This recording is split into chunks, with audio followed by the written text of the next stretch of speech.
AP ఎన్నికల సమయంలో జరిగిన ఘర్షణలు అల్లర్లపై మంత్రులు అంబటి రాంబాబు జోగి రమేష్ మేరుగ నాగార్జునతో పాటు వైసీపీ నేతలు డీజీపీ హరీష్ కుమార్ గుప్తా రాష్ట్ర ఎన్నికల కమిషన్ కి ఫిర్యాదు చేశారు.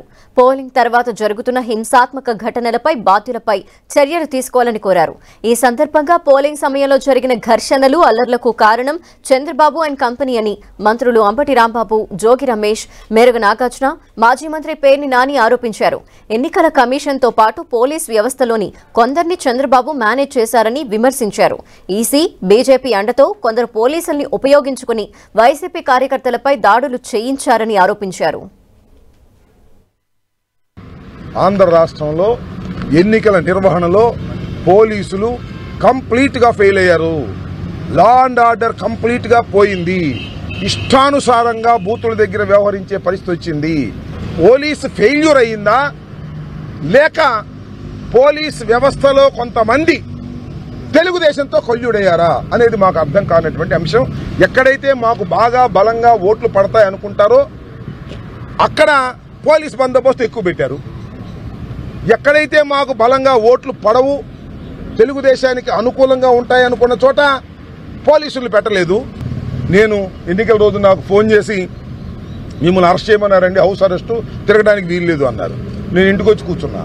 నా ప్రత్యర్థి మాత్రం తిరుగుతానే ఉన్నాడు. వ్యవస్థలని మేనేజ్ చేయడంలో దిట్ట చంద్రబాబు నాయుడు. కేంద్రంతో అంటే బీజేపీతో పొత్తు పెట్టుకుని వ్యవస్థలను కొన్నిటిని మేనేజ్ చేసి కూటమి గెలవబోతా ఉందనేది ప్రచారం.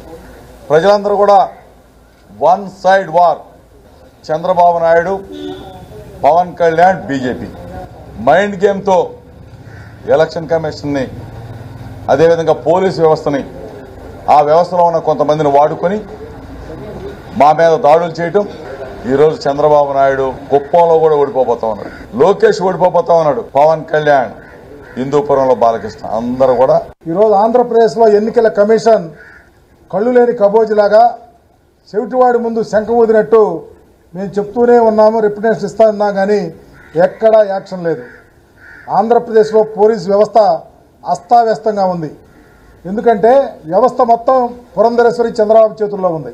తెలుగుదేశం పార్టీ ఉద్దేశ్యపూర్వకంగా ఎన్నికల సంఘం మీద ఒత్తిడి తీసుకొచ్చి తద్వారా వ్యవస్థలన్నీ కూడా చేతపట్టుకుని ఎన్నికల వ్యవహారాన్ని మొత్తాన్ని, ఎన్నికల జరిగేటువంటి తంతు మొత్తాన్ని కూడా తెలుగుదేశం పార్టీ అపహాస్యం చేయటానికి, వాళ్ళ చేతుల్లోకి తెచ్చుకుంటాకి భారతీయ జనతా పార్టీతో పొత్తు పెట్టుకున్నట్టుగా ఇవాళ మనకి ఈ రాష్ట్ర ప్రజలందరూ కూడా అవగాహన ఏర్పడుతుంది.